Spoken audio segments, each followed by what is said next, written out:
I never believed in fate. I always thought life was just a series of choices and accidents. But then I met Anna, and everything I thought I knew about love changed. It started on a rainy Tuesday morning, 3 years ago. I was commuting to work, half asleep, headphones in, scrolling through my phone. The train was packed, but there was one empty seat across from me. She sat down. I noticed her immediately, not because she was the most beautiful woman in the world, though to me she was, but because she smiled at me.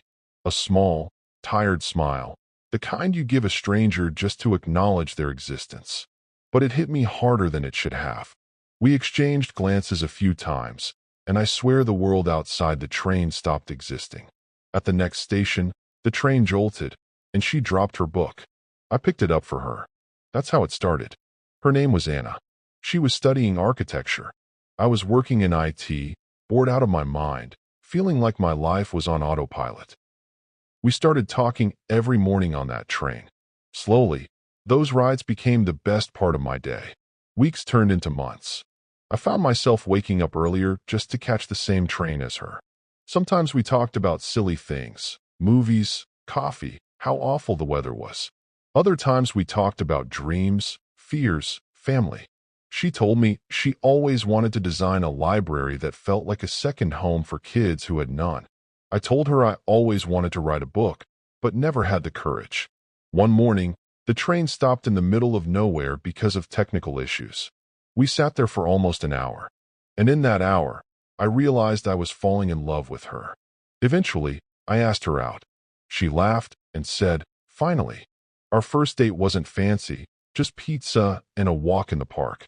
But I'll never forget how she looked at me that night, like she had been waiting for me, too. But love isn't always easy.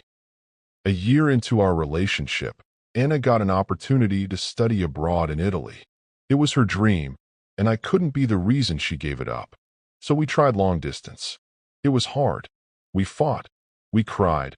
We missed each other so much it physically hurt. There were nights I almost gave up. But every time I thought about letting go, I remembered that rainy Tuesday morning on the train. I remembered her smile. And I held on. 2 years later, she came back. I met her at the train station, the same one where we first met.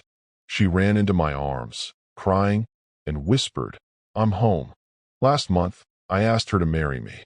Not on a fancy trip, not in some perfect cinematic way. Just on the train, during our morning commute, where it all began. She said yes, with tears in her eyes. I don't know if fate is real, but I do know this. Sometimes the universe puts you on the right train, at the right time, next to the right person. And if you're lucky, it changes your life forever.